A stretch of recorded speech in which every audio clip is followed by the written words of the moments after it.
अच्छा, BTC का जो एनालिसिस है उसमें हम H4 का टाइम फ्रेम ओपन करेंगे और H4 में हम देखेंगे एक ट्रेंड लाइन ड्रॉ हो रही है यहाँ पर, ये देखें, ये ट्रेंड लाइन हमारी ये बन रही है।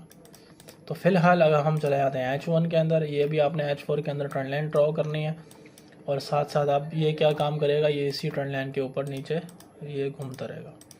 जिस साइड ये ब्रेक करेगी तो उस साइड मार्केट जाने की उम्मीद है। डाउन साइड अगर ये ब्रेक कर देती है तो फिर रीटेस्ट पे आप सेल कर सकते हो, ठीक है। H1 का ये टाइम फ्रेम है, तो ये वीकली एनालिसिस है BTC का। बाकी आपको किसी और पेयर के ऊपर अगर आपको सिग्नल्स चाहिए या एनालिसिस चाहिए तो आप मुझे कमेंट करें, मैं आपको डिटेल में बताऊंगा, समझाऊंगा भी। और अगर आप मेरे VIP ग्रुप के अंदर ऐड होना चाह रहे हैं तो भी आप ऐड हो सकते हैं, उसकी कोई फ़ीस नहीं है, फ्री में आप ऐड हो सकते हैं।